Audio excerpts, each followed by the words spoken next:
Bonsoir à tous et bienvenue sur cette brève vidéo de présentation des fonctionnalités École Directe côté élève. Donc je suis logué sur un espace élève fictif, sur une base de données de démonstration. Je vous invite donc à vous connecter avec le compte de votre enfant. Il est bien entendu que le compte famille et le compte enfant sont deux choses totalement différentes. Il est important que vous utilisiez le compte élève, le compte enfant. Voilà. Donc quand vous vous identifiez, vous arrivez sur une interface qui ressemble beaucoup à celle de l'interface famille, à l'exception de tout ce qui est documents comptables, administratifs, etc. Alors vous n'aurez pas forcément tous ces icônes, et d'ailleurs vous ne les aurez pas, c'est presque certain, puisque ici sur une version de démonstration, il y a également des fonctionnalités qui ne sont pas accessibles encore sur les écoles directes traditionnelles. Donc nous, ce qui va nous intéresser, ça va être principalement cette icône, les trois petits bonhommes, l'espace de travail, ce qu'on appelle les espaces de travail. Vous allez cliquer dessus et vous allez arriver donc sur une interface qui s'appelle espace de travail collaboratif, dans lequel vous allez retrouver mes espaces de travail, donc qui correspondent aux espaces de travail dans lesquels votre enfant est inscrit. Donc ça, ce sont les enseignants, enseignants et enseignantes qui font le choix de mettre les enfants dans les espaces de travail. Un enfant peut être membre de plusieurs espaces de travail et il peut aussi ne pas y avoir de travail dans un espace. Pour exemple, ici, donc, nous avons l'espace de travail, donc pays Harry Potter, sur les traces d'Harry Potter.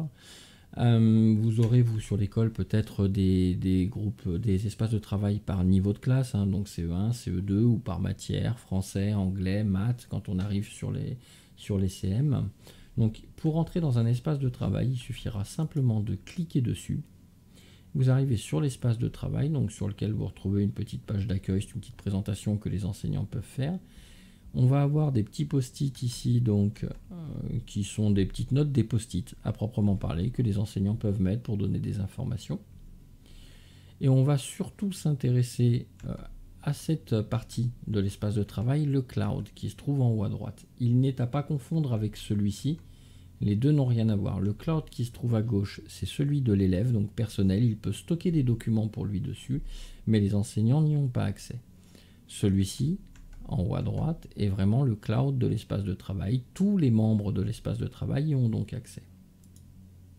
Donc je clique dessus, vous voyez que j'arrive. Donc il va y avoir une arborescence dans laquelle les enseignantes auront mis un ou plusieurs dossiers, sous-dossiers. C'est vraiment une arborescence telle qu'on la retrouve sur un ordinateur.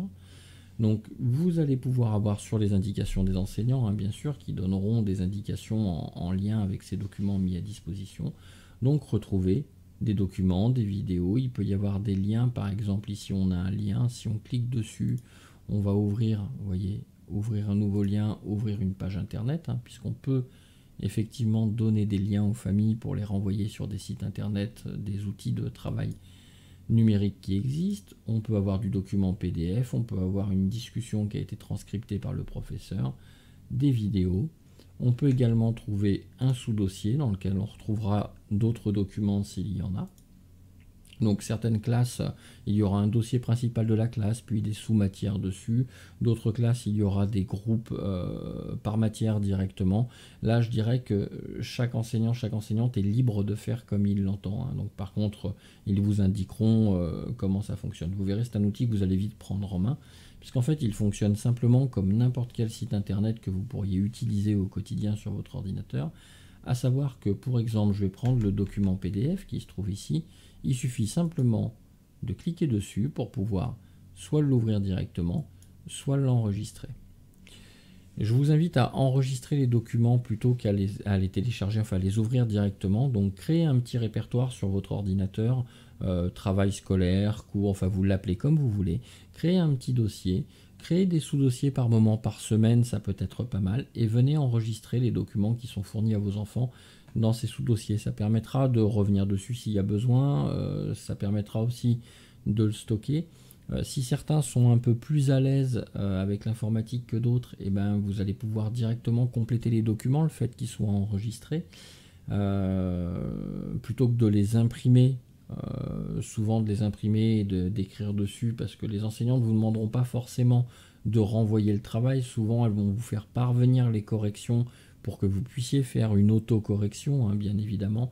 Ceci pour éviter aussi un nombre de renvois de documents phénoménal. Et puis tout le monde n'a pas forcément un scanner à la maison, tout le monde ne sait pas forcément faire, donc il faut simplifier au maximum. Il y a une petite fonctionnalité que je voudrais vous montrer en parlant de remplir des documents. C'est, on va ouvrir ce document donc avec Adobe Reader. Alors, hop, alors c'est un, oui, alors là pour le coup c'est pas de chance, c'est un document trombinoscope. Mais si nous avions voulu remplir ce document, il y a une fonctionnalité qui s'appelle remplir et signer le PDF. Alors, je suis désolé, mais moi j'ai une version d'Adobe qui est professionnelle. Il me semble que c'est cette icône-là. Voilà, non. Alors, vous avez un icône, et survolez vos icônes. Je suis désolé, j'ai pas une version normalisée sur mon ordinateur. Vous avez un icône qui s'appelle remplir et signer. Donc en cliquant sur cette icône remplir et signer, vous allez pouvoir venir créer des zones de texte sur votre document PDF et ça va vous permettre de pouvoir remplir votre document PDF. Regardez, voilà, je l'ai trouvé. Il est ici, moi, sur la gauche, c'est ce petit crayon violet. Et en cliquant sur remplir et signer, donc avec l'outil remplir et signer, vous allez pouvoir venir, vous voyez, j'ai un petit icône ici qui s'est créé avec 2 lettres. Je vais pouvoir venir cliquer à un endroit et saisir du texte dans mon PDF, venir à un autre endroit, ressaisir du texte sur mon PDF, et comme je veux. Si ce texte est mal placé, vous pouvez, en le survolant, vous voyez, hop, l'attraper en restant appuyé, le déplacer. Donc tout le monde a simplement, en utilisant Adobe Reader, et c'est le logiciel que quasiment tout le monde utilise aujourd'hui, va pouvoir modifier un document PDF. Si vous n'avez pas Adobe Reader, il est téléchargeable gratuitement. Vous tapez Adobe Reader sur Google et vous allez le trouver. En général, c'est le premier qui sort. Donc vous le téléchargez, vous l'installez. Il est entièrement gratuit en version individuelle. Voilà pour l'accès aux documents sur le cloud. Il me semble que ce ne soit pas très compliqué, hein. Essayez. Vous allez voir que vous allez assez rapidement le prendre en main. C'est pas plus compliqué que n'importe quelle interface que l'on utilise aujourd'hui tous, soit au travail, soit dans la vie quotidienne. Il y a une autre partie dont je voudrais vous parler, c'est la partie messagerie ici, alors qui normalement n'est pas forcément active, mais là dans le cadre justement de la continuité pédagogique et de l'enseignement à distance, elle a été activée. Donc les enfants peuvent venir ici sur messagerie et vont pouvoir créer un nouveau message et pouvoir écrire soit aux élèves de l'espace de travail, s'ils ont une question à poser à des camarades ou s'ils travaillent en groupe avec d'autres camarades, ils peuvent venir poser leurs questions ici, soit directement ici, donc aux enseignants. Voilà, ils vont choisir, alors en général en niveau école primaire élémentaire, ils n'auront qu'une enseignante. Après, effectivement, au collège, en lycée, il peut y avoir plusieurs enseignants qui apparaissent. Il suffit de cocher l'enseignant à qui on veut écrire, on ajoute le destinataire, on va mettre un sujet, le message. On peut aller chercher en cliquant ici un document depuis son ordinateur, donc la fonction pièce jointe, hein, comme celle que l'on a sur toutes les messageries, et il suffit ensuite de cliquer sur envoyer pour faire partir le message. D'accord ? Il faut bien que vous soyez conscient que la messagerie de votre enfant, c'est la messagerie de votre enfant, elle n'a rien à voir avec la vôtre, hein.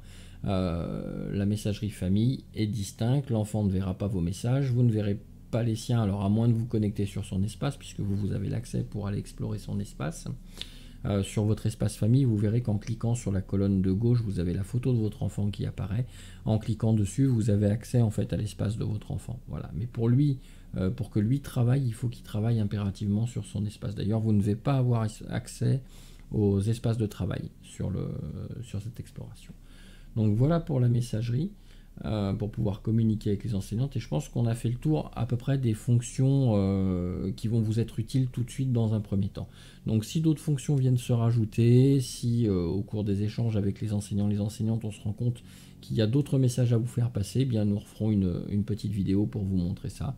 N'hésitez pas à la regarder, à revenir en arrière s'il y a quelque chose que vous ne parvenez pas à faire. Et n'hésitez pas à poser vos questions aussi aux enseignantes si vous avez des difficultés, il ne faut pas hésiter. Je vous souhaite une bonne soirée, bon courage à tous et prenez soin de vos enfants, prenez soin de votre famille et bon courage.